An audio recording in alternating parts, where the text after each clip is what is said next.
Good morning. It is one of the most beautiful mornings that I have seen this summer. It's perfectly overcast, and I have to sneeze, excuse me. I've been very sneezy the last few days. I don't know if it's pollen or what, but it's been really, really stormy here the last few days. But today is just beautiful. It feels good. It's not raining. The wind is gentle, and I don't know, I'm feeling good today. I'm enjoying what I see, what I smell. It's just a nice day. So I thought that I would take an early morning walk and talk about something that really matters. And I think about it when I get in a good mood, when I come outside and I hear the rooster calling, and I see all the birds out, and I see the horses out, and I see the people that live around me getting on with their life, growing stuff.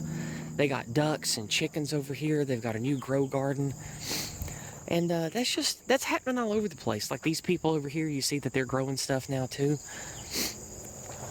And I think to myself, it doesn't matter how bad that these horrible governments and evil corporations try to destroy us, unless they actually come here and try to physically destroy and separate us. I don't think that they're going to win. Because I talk to people in America that live all throughout the rural places in some of the best states. Idaho, Minnesota, excuse me, Missouri, Alabama. Let's see, where else do I talk to people that live in good areas?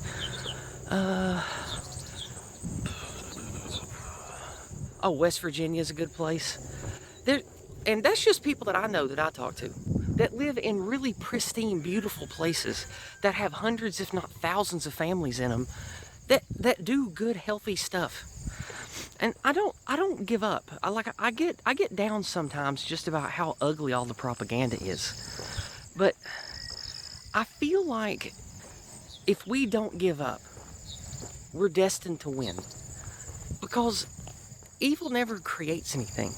It only parasitically uses or perverts things or destroys things. And those of us who have our way of life and don't want to give it up and want to create family and community and culture and church and school around the things that matter to us, we're very difficult to get rid of. Look at the Amish. Look at the Taliban.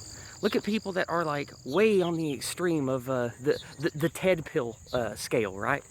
They're very difficult to get rid of. And when you look at how rural America is set up, well, we got our own livestock, we have our own food, and in a lot of ways, we generate everything we need. Now, I know that they can turn us off on the power grid and shit, but I don't think that's coming. And when you look at the natural decay of all the complex systems, when you look at how things are just starting to break down, I think that the more of us who are already active and connected in rural communities, the better off that we're all going to be.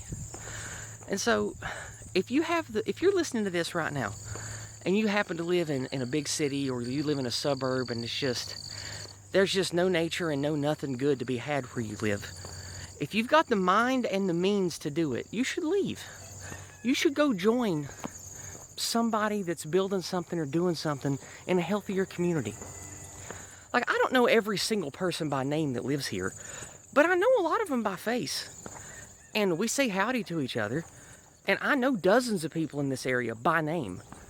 And we know who each other are, and we care. We talk about stuff.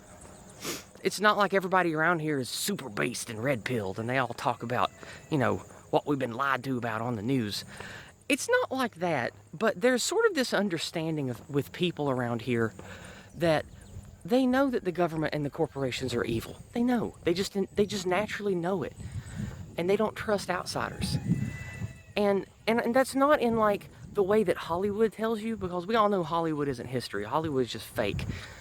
But it's not like you see in the movies and on TV where, rural hillbilly people are all hostile and mean, and then they shoot people and stuff. It's not like that here. We're very good, loving people here. And there's a truck coming. I have to stop. Okay, there it goes. But anyway, We are a healthy amount of untrusting of outsiders and outside forces. But if you were a stranger and you came here, as long as you weren't a problem and you weren't acting a fool or, obviously trying to convert people to some religion or doing anything that really upsets the flow out here, we'll be good to you. We'll be nice. Like, I tell people all the time, as long as you're well behaved, you ain't never safer than around a bunch of armed mountain folk. Like, we're very safe and very protectorate. What's the word? Not protectorate, really. Not protective, I guess. Like, we have this energy out here of this belongs to us, but we also have a responsibility to be good, to be noble. And in this area, that manifests in Christianity. And we all know that there's problems with that, but what I'm trying to tell you is there are lots and lots of good people who haven't given up, but they're not jacked in to the culture war stuff like you are, like I am. But you can still build with these people. You can find good, down-to-earth communities of farmers and builders and workers and people that care about good quality values and celebrating folk and family and nature. And like, there's a lot of good folks in America still. And I'm sure that wherever you live, there's probably stuff like that where you live. Maybe France, Germany, Sweden, Finland, Australia, New Zealand. Even if you lived in a really, really paused country, like England or Australia, there's still probably places like I'm talking about there. Because I talk to people who live really down-to-earth based lives that live in Australia. And it's one of the most paused, awful places I can think of in the Anglosphere. I mean, except South Africa, obviously, but it's not, I don't know if I'd even call that fully Anglosphere. The Dutch made it, but anyway. So the point is today, you have to have a positive outlook and feel a responsibility of stewardship for not just our folk, but things that matter to our folk. Tradition, music, culture, art, religion. You got to care about some of that stuff, if not all that stuff. And you need to be an active part of it. And that's why I spend half my week unplugged from the internet, doing stuff around here with people. Singing songs with my family, doing church stuff with my mom, talking to my cousin and his friends, talking to my husband and his friends, going out and doing stuff, going to little block parties where people play banjo and guitar and shoot fireworks and stuff. Like, you have to be a part of life and be a part of a folk. Like, you have to do that. And you should do that. And I'm very thankful that I didn't give up years ago. There's a big bug on my hand. I'm really thankful I didn't give up all those years ago when I almost did. Because here I am like 8 years later. And I've actually done positive things in the world. I've actually helped people.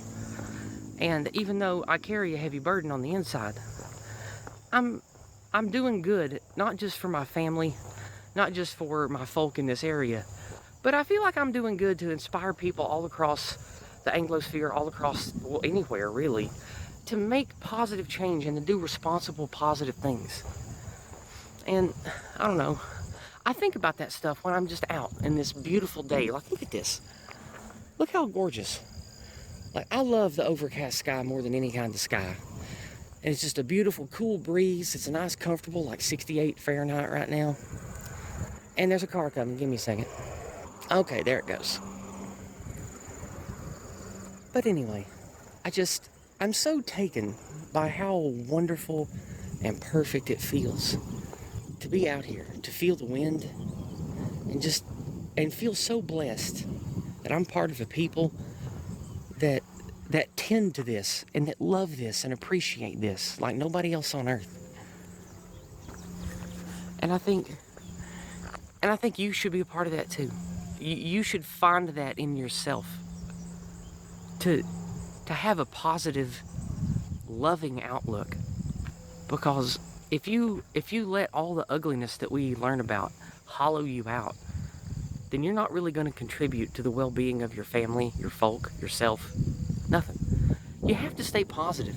You gotta love life and things around you and the people in your life, and you have to do what's right for them.